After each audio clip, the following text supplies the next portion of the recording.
기도와 자녀들이 오늘 자문을 가지고 시작하도록 하겠습니다. 잠깐 기도하고 있습니다. 은혜 주신 아버지 하나님 감사합니다. 3일 동안 흩어져 있다가 모였습니다. 말씀을 드리고 성경 통독을 통해서 우리의 삶과 신앙이 새로워지고 단단해지고 단단해진 것 통해서 나누고 흘러내려가기를 원합니다. 오늘 잠언을 같이 공부하기 위해서 모였습니다. 한 사람 한 사람의 마음을 열어주시옵소서. 예수 그리스도의 이름으로 기도했습니다. 잠언을 바꾸는 일단 이런 질문을 가지고 시작하고 싶어요. 여러분 지혜롭다. 참 지혜로우세요. 이런 소리 들으시나요? 정확히 지금 정의돼서 잠언을 맡았는데 지혜롭지 못하는 삶을 살다 보니까 맨날 요즘에 쩍쩍쩍거리고요. 맡았다 순서대로 못하고 바꿔주세요. 이런 삶이 이렇게 지혜롭다고 생각합니다. 오늘도 왜 이렇게 지혜롭지 정신이 없지 몰라요. 뭔가를 이렇게 주머니에 챙겨갖고 왔는데 좀 많이 샀어요. 좀 더 이쁜 거를 많이 사서 바꿔 입었어요. 와가지고 주머니에 넣고 찾는 거야. 없어. 지혜가 상관없어요. 그래서 잠언을 제가 잠언의 대가가 아니고 잠언이 제안하는 대로 못 살기 때문에 이걸 맡게 되지 않았나라고 생각을 하죠. PPT로 준비한 건 좀 표로 좀 하는데 제가 표를 이렇게 PPT를 읽는 거를 잘 몰라가지고요. 그걸 가져왔습니다. 잠언 책 이름은 분량이 많은 것을 빨리 넘어가겠습니다. 솔로몬의 잠언을 히브리어에서 미션이 되어 있으니까요. 제목 따라서 우리말을 했다는 거고요. 저자는 여러 개 보면은 솔로몬이 실은 잠언을 굉장히 많이 썼다지만 대부분이 솔로몬이 지혜를 잠언을 얘기했다 그러지만 거기 몇 사람 또 다른 밑에 보면 아굴이라든가 유명이라든가 유명의 지혜자들이 언급되고 있습니다. 그러면 이런 것들이 언제 이전이 됐을까라고 하는 부분인데요. 기록 시기는 솔로몬이 죄리 기간 동안에 BC 970년 이때 기록한 걸로 보여지고요. 아브라함과 동굴과 등의 기록 시기 알 수 없다는데 이게 실존 인물이다 아니다 라고 이렇게 얘기하는 것도 있고요. 또는 솔로몬의 또 다른 별명이 유멜이라고 하는 지혜 이런 것도 있는 것 같아요. 그런데 시기적으로 이렇게 잠언들이 쭉 잊혀지고 조금씩 하다가 이게 좀 저희가 모아지겠죠. 편집되는 시기 950에서 700년이다 라고 생각하시면은 우리가 성경 개론하면서 시대적인 어떤 상황들을 기억을 하는 게 도움이 된다고 했잖아요. 그러니까 구약주 잘 정리했으니까 바로 이때가 어느 시대들이 기억들이 나시겠죠. 바로 북이스라엘, 그다음에 남유다가 멸망해가는 이런 시점들. 그래서 어떤 멸망의 원인들 등등 이게 지혜롭지 못한 것들에 대해서 편집된 그런 시기다라고 생각할 수 있겠습니다. 지혜로운 산, 슬기로운 삶을 사는 능력에 대해서 보여주고 있어요. 조금 이따가 몇 가지 질문을 가지고 잠언을 살펴보려고 하는데요. 이런 지혜로운 삶이 성경에만 있나? 그렇지 않거든요. 동양, 그 다음에 서양에도 있는데 차이가 뭐지? 라고 하는 그런 질문을 던지면서 들으시고 생각해 주시면 좋겠어요. 삶에 가르치는 여러 실질적인 사실이지만 여기만 집중되지 않다. 계속 나오는 게 결론, 잠언의 결론이 이겁니다. 여호와를 경외하는 이게 진정한 지혜로운 삶이다. 라고 얘기하고 있습니다. 잠언들은 아시겠죠? 비유, 같은, 뭐처럼 이렇게 설명을 하는 그런 표현들이 많이 나옵니다. 총 31장으로 되어 있고요. 지혜와 지식에 대해서 얘기하고 도덕성과 윤리, 가정과 자녀 교육, 부와 재물, 말과 혀 사용 여러 가지 다양한 주제대로 요 정도에서 잠언을 한 번씩은 다 읽으셨겠죠? 그런 기본적인 질문을 던지냐, 지혜를 좀 못하냐, 이런 말을 나와요. 해리의 표정, 좀 거원한 표정. 네. 기록 목적. 또 나옵니다. 하나님을 경외하는 그 지식이 근본임을 알고 하나님을 경외하는 지혜의 삶을 살도록 하기 원하다. 그리고 또 하는 것은 솔로몬의 아들 르호보암을 훈계하기 위해서 있어요. 들으시면서 한번 좀 생각해 보실 것 같아요. 정리가 되어 있을 것 같은데 하나님을 경외한다는 게 뭐지? 이런 생각을 가지시면서 들으셨으면 좋겠네요. 어쨌든 하나님의 일상 속에서 경외하는 지혜의 삶, 그리고 실제적인 목적은 솔로몬이 자기 아들 왕위를 넘겨줘야 될 르호보암을 훈계하기 위해서 훈련시키려고 하는 거가 되겠군요. 솔로몬의 저자가 얘기한 핵심은 이렇게 철학적이거나 못하는 사변적이거나 관념적인 머릿속에 있는 것이 아니고요. 이스라엘 백성이 우리 삶의 생활 역사 속에서 경험하는 실천적인 거다. 또 하나는 개인의 건전한 인격들, 성격 형성에 상당한 영향을 미치는데요. 사회 훌륭한 지침서가 됩니다. 그런데 보면은 어떤 그 시대적인 지금보다 지금 거의 한 3,000년 전이잖아요. 그 시대의 예정이 속에서 써져 있으니까 여인들 많은 남성들 그 중에서 어떤 줄까요? 소위 이렇게 보니까 좀 상류층 이런 사람들의 자질을 훈련시키는 그런 용도들이었던 것 같다 보여집니다. 상류층의 자질이 있으면요, 조금은 뭔가 되게 무리인 것들이 있으니까 지 마음대로 살 수가 있으니까 그런 것들에 대한 좀 교육을 하려고 한 부분들이 그런 목적이 좀 있습니다. 조금 정리하려면 31장인데 1장 9장까지 지혜의 준비, 지혜의 가치, 지혜를 따르라 이거 하고요. 29장 원리, 각 생활에 아까 몇 가지 얘기했죠. 그런 속에서 적용하는 것도 나오고요. 총 915개의 절이 있다고 합니다. 그만 장례하는 거, 분별하는 거, 역사적인 교훈, 교리적인 교훈, 교리적 영원 경외하는 거라고 했습니다. 기독론적인 것도 있는데요. 어려운 얘기를 한번 하겠습니다. 그래서 또 나오죠. 하나님 신정한 교리가 여기까지 하고요. 하나가 끝났습니다. 지혜고요.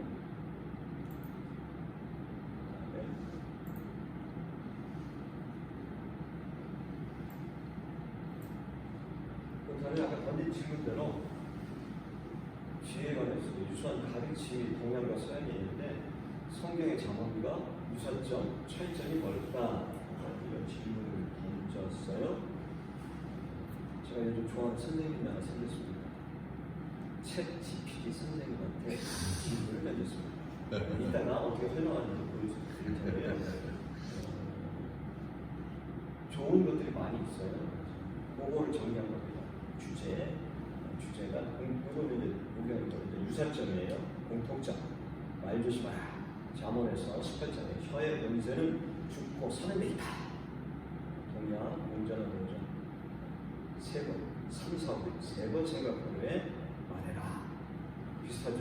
비슷합니다. 서양에서는 소크라테스, 좀 들어봤죠? 소크라테스, 플라톤, 소크라테스, 아저씨가 얘기하는 지혜로운 사람 먼저 생각하고 말한다. 비슷한. 지혜롭다라고 하는 거 성경만이, 동양만이, 서양만이 특별한 거죠. 일단 공통점이 있어요. 전설에 대해 있어도 잠언에서 교만은 희망을 쏟는다. 힘을 이야기해요.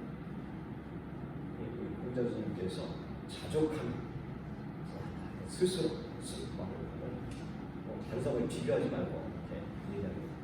자신을 하는 것이 진정한 지혜다. 소프 선생님, 소프 선생님이 얘기했습니다. 근면에 있습니다. 실제적인 거, 자원 입장에 게으른 자, 개비봐라, 개비한테 배워라. 동양에서 육아에서 근면, 그게 근본이다. 습관 두 번째 천이심, 아스티클레스 선생님이 얘기했습니다. 자기 절제에 대해서요, 자기 마음을 다스린 자가 성을 빼앗는 자보다 낫다. 공전서의 극기, 자기를 이겨내는 절제는 네 개의 덕 중 하나다. 보선과 결과 무엇을 심든지 그대로 거둔다. 자네에게 나오고요. 선은 선을 앞과 나를 부른다. 맹자가 행동은 반드시 결과가 경과가 비슷합니다. 비슷해요. 그렇다면은 도대체 차이점이 뭐지? 이런 것도 질문 계속 던져야 되는데 공통된 인간 경험에서 나온 지혜들 보편적인 문제들 말하는 것, 욕망, 욕심내는 것, 교만하는 것, 나태하는 것, 분노 등에 대해서 실천적인 도덕적인 해결책을 제시하는 공통점이 있어요. 그렇다면 성경인데요. 이 부분을 오늘 잠언을 읽으셨을 텐데 강조를 많이 하는 거예요. 출발점하고 목적이 뭐냐 할 때 지혜의 근원 아신 대로 하나님을 경외하는 것이 지혜의 근본이다 라고 얘기하고 있습니다. 하나님 중심이고요. 동양에서는 하늘에 고가 있고요. 자연질서를 따라야 된다. 그래서 예면의 조화를 얘기합니다. 서양에서는 이성, 철학적, 인간 중심, 신중심한 하나님 중심한 이런 차이가 있습니다. 지혜의 근원, 근본 목적은 잠언은 의롭고 경건한 삶, 하나님의 뜻에 어떻게 내가 맞게 사느냐 여기에 초점입니다. 동양은 덕을 통하는 게 좋아요. 가족 질서가 어떤 살 시스템을 유지하는 데 이런 지혜가 필요하다라고 얘기하는 거고요. 서양은 인간 중심, 내적인 어떻게 행복하냐, 어떻게 이 개인의 내적 완성해 가느냐라는 도덕적 완성 이런 데 초점을 준다고 해요. 진리를 인식하는 거. 이쪽으로 동양하고 서양 먼저 얘기할까요? 직관, 전통, 내면 수행하는 이성적인 풍부함과 경험 그렇게 뭔가 이렇게 하는 그런 것들이 있다는데요. 우리가 계시는 계시, 경험, 관찰이다. 제약은 어떻게 이해할까요? 동양에서는 인간이 무지하게 되는 걸 모르기 때문에 배움이 없어서 라고 얘기하고요. 이성이 결핍되고 있습니다. 우리는 아시잖아요. 하나님께 대해서 거역해서 반역을 해서 죄와 악의 문제가 생긴다. 천벌, 궁극적으로 신을 어떻게 되는 거예요? 자연적 질서 속에서 운명적 결과를 하는 거 이렇게 얘기해요. 그래서 한 가지 차이점은 구체적으로 지혜와 행동에 대해서요. 지혜로운 자는 듣고 학문을 구하고요. 미련한 자는 훈계를 배시한다. 자문을 이렇게 지식을 좋아하는 자는 배우고 어린 자는 아주 중요한 거 학습에 중요해서 하기 싫으면 그런 배우고 떼돌이 기다. 이거는 우리가 성경 공부할 때도 필요한 부분이에요. 차이점을 보시면서요. 필요한 거고요. 알고도 실천하는 진정한 지혜가 아니다. 그 다음에 지혜와 행동에 가까워요. 지혜와 행동에서요. 지혜로운 자는 듣고 학문을 나오고요. 미련한 훈계를 멸시한다. 똑같은 말도 나오죠. 비슷한 거. 잠언에 있는 독특함에 대해서 좀 강조를 할까요? 둘 다 차이점 뭐라는 거죠? 신앙과 윤리, 시계에서 신앙과 삶이 결합합니다. 내가 뭔가를 하나님을 믿었어요? 그러면 거기에 맞는 개인적인 신앙의 삶의 차원을 머무는 게 아니라 반드시 삶으로 이웃과의 연결돼서 나오는 것이 잠언에서 얘기하는 지혜로운 삶이다 라고 얘기합니다. 경외하는 삶과 연결되는 거예요. 이게 이제 수평적이라면 수직적으로 신과 하나님과 나와의 관계에서 나오는 거. 뭔가 이렇게 내가 훈련을 받고 이렇게 정신적 수양하는 거 그것도 필요한 거겠지만 하나님과의 관계가 깨트려졌다? 이러면은 지혜가 나올 수 없다라고 얘기합니다. 뭐는 뭘까요? 참물 질서, 하나님을 온전히 인정하는 것, 이 부분이 핵심이다라고 얘기할 수가 있습니다. 그렇다면은 지금 성경으로 통독하고요. 특별히 잠언 지혜서를 보는데 때문에 한순간에 뭐 기억되고 결정적 영향을 미치는 것도 있겠죠. 있습니다. 어떤 전쟁의 순간에 그 순간, 평범한 것 같지만은 계속 이렇게 묵상하고 뭐 하면서 이렇게 하다 보면 결정적인 순간에 나오는 것들이 이제 잠언의 가르침이다라고 할 수가 있습니다. 그런 의미에서 질문을 드리고 싶어요. 잠언을 한 번씩이나 읽었으니까 뭔가 이 삶에 조금 마음이 힘들었거나 뭔가 이렇게 했을 때 잠언의 어떤 구절이 떠오른 적 있으시나요? 저는 한 번씩 해야 됩니다. 혹시 잠언 가지고 얘기할 게 없다. 아니 그럼 성경 구절 속에서 나는 이렇게 어려울 때 힘들었을 때 이 성경 구절 가지고 내가 좀 이겨냈어요. 위로를 받았어요. 장로님. 저는 경험에 당한 날은 언젠가 있습니다. 말할 때 경험, 그 상황에 맞는가 다른 성들에게 당하는 것이고 그게 아마 제가 언어 습관에 좀 예전을 만들어야 안 되시는 네. 괜찮아요. 지혜로운 가셔서 장로님 박수 한번 쳐줄 거예요. 말씀하시겠어요? 통과할까요? 저는 잠언하면은 옛날에 저는 친한 친구가 자기는 그때 중학교 때인가 그랬는데 하루에 한 장씩 하루에 잠언에 한 장씩 읽는다. 그 도움이 된다. 이제 그런 얘기를 들었어요. 근데 글쎄요, 저는 그렇게 잠언의 특별한 말씀이 무슨 와닿고 이런 것보다는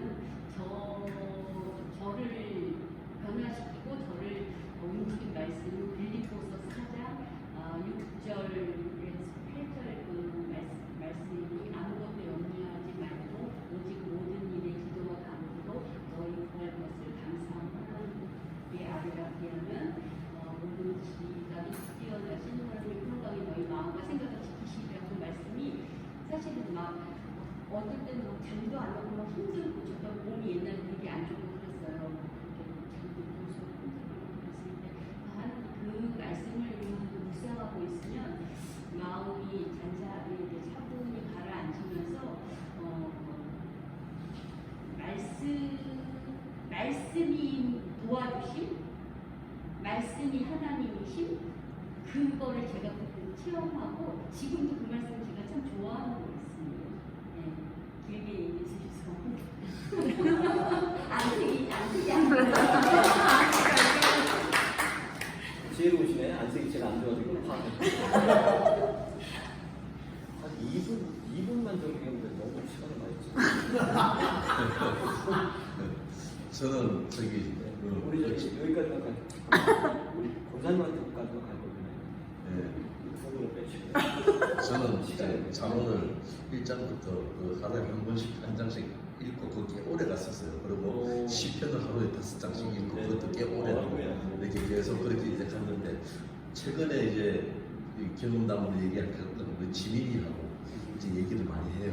이제 자주하기도 하고 보면은 지민이가 할아버지는 언제부터 교회 다니셨어요? 옛날에 술 드셨어요? 뭐 그런 얘기를 물어봐요. 내가 나도 술도 먹고 했는데 이제 술도 안 먹고 안 한다. 예수 믿는 거에 대해서 관심이 있어요, 애가. 그래서 너도 잘해야 된다 하면서 이제 어느 날 이제 애를 데리러 갔다 오는데 이렇게 오면서 차에 탔어요. 차에 타서 가는데 안전벨트를 안 매는 거예요. 그럼 삑삑삑 소리가 울려. 그래서 안전벨트 매야지. 그러니까 안 맬 거예요. 우리 아빠는 그거 매라 소리 안 해요. 그래 매야 돼. 자꾸 얘기하니까 성경 말씀을 가지고 된다고 얘기해서요. 하나님 말 안 들을 때는 훈계하는 게 아니라 초발해야 된다. 초발이 뭔지 모르지. 그렇게 모르는데 회초리로 때려야 돼. 어? 회초리로 때려야 돼. 그래야 너희들이 하나님 말씀하기 성경에 나오는 말씀이야. 너희들 말 안 듣고 이럴 때는 때려야 되는데 때릴 수는 없고 너가 그렇게 때리기 전에 말을 잘 들어야 돼. 그렇게 하면서 이게 얘가 궁금한 것을 성경에도 이런 것이 있다는 것을 각인시켜주는 계기가 돼서 성경 말씀으로 얘기하니까 얘가 좋아하는 것 같아. 그러니까 뵐게요. 뵐게요 하고 이렇게 매더라고요. 그래서 이게 말씀이 주는 그 힘이 확실히 애들도 잘 신앙생활을 안 했지만 그런 얘기를 해줄 때 적당한 합당한 말로 이렇게 분기를 할 때 참 좋은 말이지 않나 그렇게 생각이 듭니다. 지혜로 우리 지민이 할아버지로서 저는 자본의 구조는 아는 것이 없습니다. 피해가는구나, 피해가는구나. 아 저기 김정모님 먼저 해버리셨어요. 제가 할 거를. 네. 자, 그러면 쭉 소개해 주시죠. 두 분도 지혜는 잠깐 그 초등학교 애들 초등학교 때 학교 가기 전에 한 장씩 그 날짜를 그리고 보냈었던 기억이 잠언에 대해서 그거 있었어요. 기회를 안 드려서 굉장히 저는 이제 저는 어디서부터 교회가 있으면 두구절 하나 4장 23절이에요. 중고는 그때 많이 생각했던 거거든요. 모든 지키는 것 중에 네 마음을 지켜라. 생명의 문을 위해서 납니다. 지 마음이 뭐야? 마음이 뭐지라고 하시면서 뭘 가르치는 거냐라고 하시면서 지혜, 그러니까 자본의 속에서 한 번에 이게 딱 이렇게 네 걸로 되는 것 같지는 않은 것 같고요. 자꾸 장로님이라고 이렇게 읽으시면서 묵상하는 것처럼 지혜로워지는 거예요. 하나님의 지혜로운 것은 뭔가를 생각할 수도 있지만 묵상하고 생활 속에서 적용되고 하는 지혜로운 구절이고요. 하나 더 넣습니다. 여기서 히브리어를 레후라고 그러는데 단순한 감정이 아니고요.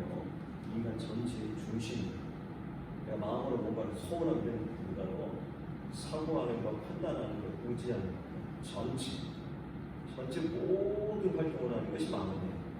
어떤 면에서는 이거는 긍정적으로 여기는 내가 마음 먹게 달려있다라는 말씀에서 마음을 제대로 잘 먹으면 행동이 달라지듯이 어쨌든 여기서 얘기하는 마음은 단순히 서운함, 감정적이보다는 나를 전체적으로 표현한다. 그 다음 비슷한 것이 나오고요. 하나 더는 29장 18절이에요. 묵시가 없으면 백성이 강자에 행하거니와 율법을 지키는 자는 복이 있다 하는데 이 묵시라고 하는 게 묵시 여기 영어 성경으로 번역될 때는 무슨 뭐 이렇게 계시하는 그런 거 있지만은 비전이 있어 없어 이 비전으로 번역된 성경도 있어요. 그래서 한때 이제 리더십 뭐 이렇게 강의하고 강조할 때는 비전이 없거든. 이게 뭐두 가지입니다. 백성이 방자히 행하는 것, 내가 방자히 자녀가 방자히 행하는 것은 그거는 묵시가 비전이 없어서 그래라고 하는. 그래서 묵시하고 비전은 굉장히 많이 차이가 나는 것 같아요. 차이가 납니다. 근데 그래서 별로 이렇게 비전으로 이해할 때는 하려고 했는데 안 좋아 있었어요. 근데 듣다가 격려하는 거 요거 생각하면서 굳이 떼놓고 생각할 필요는 없다라는 생각이 들고요. 그 다음에 율법을 지키는 게 복이 있다는데 자꾸 생각해보는 거예요. 율법을 지키는 게 왜 복이 있는 거지? 그래서 그런 것들을 생각을 했거든요. 그렇다면은 던진 질문이 이겁니다. 자본에서 계속해서 강조되는 게 여호와를 경외하는 것이 지혜의 근본이라고 하는데 여호와를 경외하는 것이 무엇이냐? 챗GPT 선생님한테 가기 전에 여러분 여호와를 경외하는 게 뭐라고 생각하시나요? 그러니까 경외한다라고 하는 단어가 먼저 다가오는 건 뭐죠? 여호와를 경외한다는 것은 두려움이에요.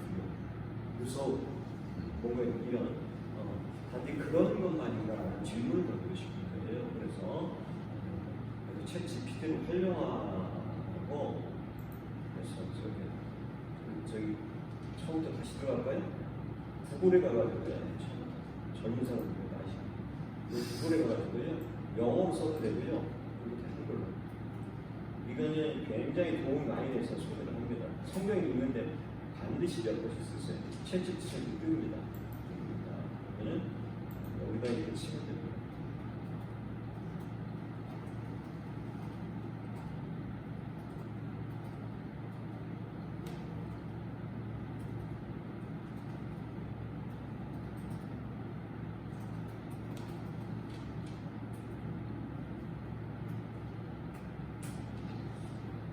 걸으려면요 무릎이거든요. 조금 친절하지 않나요? 동네에서 안 하고 네? 동네라고 해서 안 하고 할 만큼 하다가 하면 꽉 하시면 되니까요. 이제 세관 회비 부분은 3만 원씩 내서 하는데 자 보실까요? 경애라는 것은 존경할 정도 두려움 짝짝짝 안 보시죠?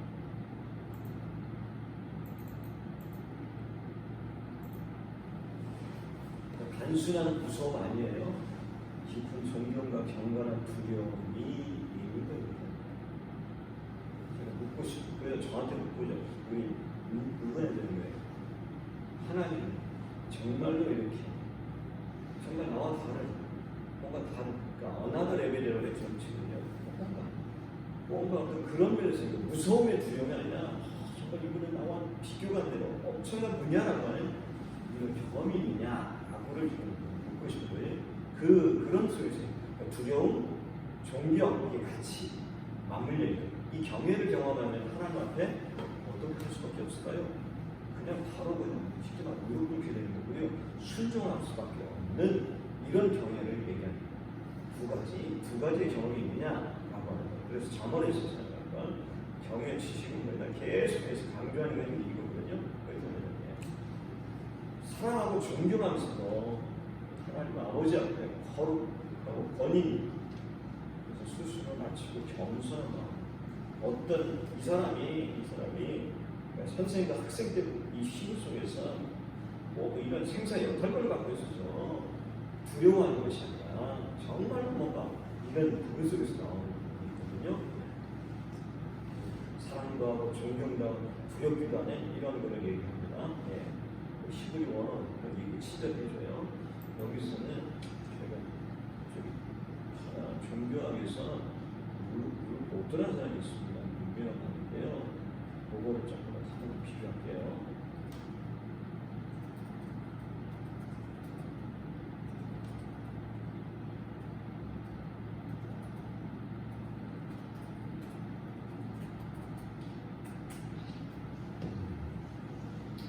루돌프 오토라는 사람은요 종교학자예요. 종교학 이 사람이 강조하는 게 무미노제라고 유명한 건데요. 이게 이 사람도 얘기하는 게 경애예요. 외경을 근데 비슷하냐라고 물어봤어요. 네. 얘기하죠. 이성적으로 설명할 수 없는 신비한 거룩함. 뭔가 하나님 우리가 만난다고 하는 것은 이런 하나님에 대한 경외감이 있어야 돼요. 신비로움의 경험들이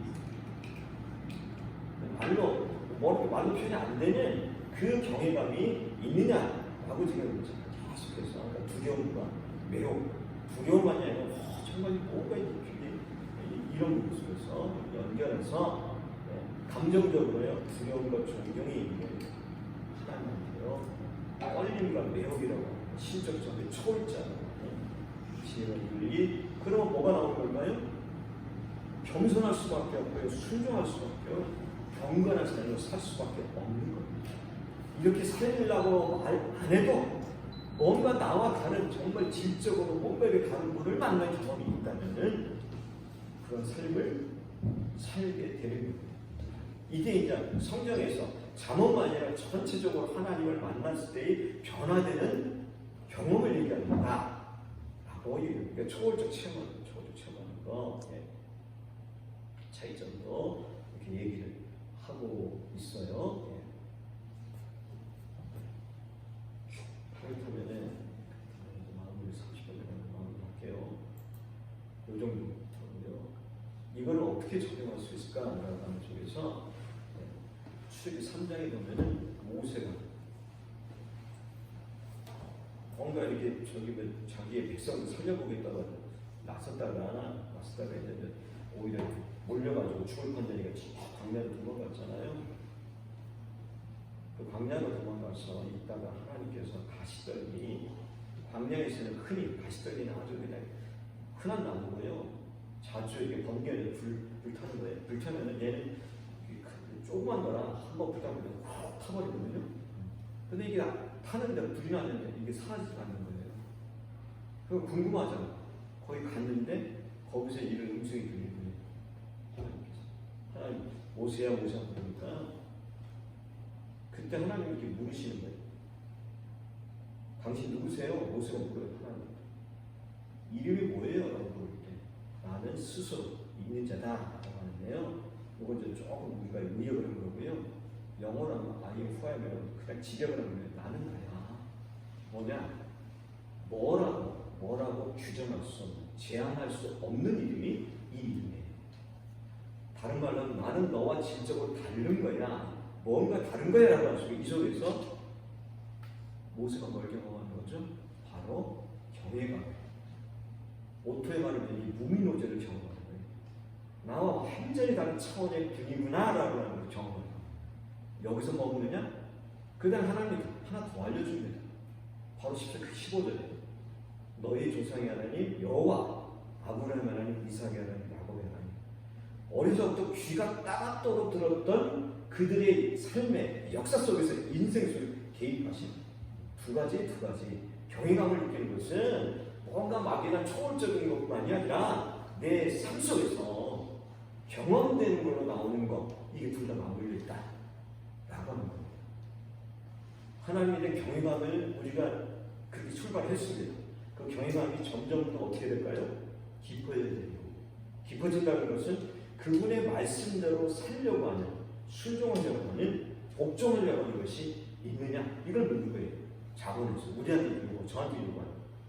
그렇다면 이 연변 속에서 이 얘기를 하면서 마무리하는데요.